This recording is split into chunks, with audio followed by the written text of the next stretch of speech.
अच्छा, जैसे आपने बताया कि सीएसएस में लक का इतना काम नहीं होता, मुझे ये बताया कि 45,000 जो कैंडिडेट होते हैं वो अप्लाई करते हैं, फिर फिल्टर होके 800 तक रह जाते हैं, फिर उनमें से भी जो एलोकेशन होती है वो 200 से 300 होती है। तो बताएं कि इतना ज़्यादा कैंडिडेट क्यों फेल होते हैं?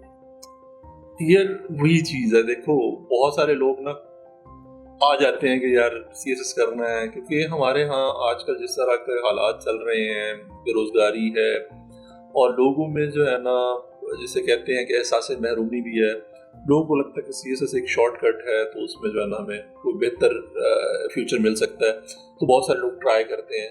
लेकिन बहुत सारे लोग ट्राई ज़रूर करते हैं, उनमें से जो सीरियस कंटेंडर्स होते हैं वो तकरीबन 2 से 3 हज़ार होते हैं। अच्छा। बाकी सारे ऐसे आए होते हैं, और 2-3 हज़ार में से भी जो है ना फिर वो स्मार्ट स्टडी कोई कर रहा होता है। कुछ लोग जो है ना बस देख रहे होते हैं कि जो है ना मेहनत तो कर रहे होते हैं, लेकिन मेहनत को जो है ना एक चैनलाइज नहीं कर रहे होते प्रॉपर। उसमें जो है ना मैं कहना चाहूँगा ये, आप अगर चीज़ें अंडरस्टैंड कर रहे हैं, सीएसएस में चीज़ें अंडरस्टैंडिंग पे बेस करती है सारी।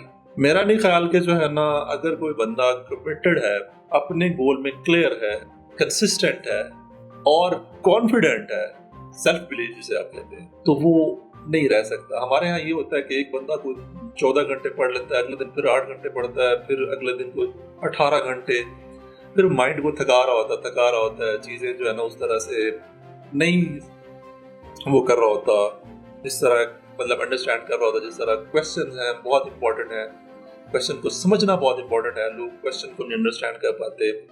पेपर जो है ना, एक पेपर हल करने का भी एक तरीका है, उसमें क्वेश्चन को भी अंडरस्टैंड करना बहुत जरूरी है। अपने क्वेश्चन के 3-4 पार्ट्स होते हैं। हम में से बहुत सारे लोग जो है ना एक चीज देखते हैं, हालांकि वो स्पोर्टिंग हो सकता है, मतलब स्पोर्टिंग आइडिया हो सकता है, मेन आइडिया नहीं हो सकता उस क्वेश्चन का। हम स्पोर्टिंग आइडिया पे पूरा का पूरा सवाल हल कर देते हैं, मेन क्वेश्चन को हम साइड पे कर देते हैं। और एक क्वेश्चन को अगर हम टुकड़े करें, उसके जो है ना पोर्शंस बनाएं, तो मेरे ख्याल में 3 से 4 पोर्शंस निकल आएंगे। उसमें से एक मेन होगा, बाकी 3 जो होंगे वो उसके सपोर्टिंग आइडियाज होंगे।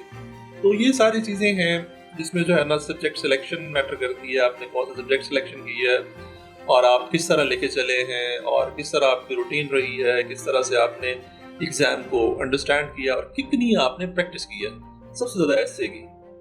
और ये सारी चीजें जो है ना बहुत मैटर करती हैं। लोग बहुत सारी चीजों को जो है ना अंडरमाइन कर जाते हैं।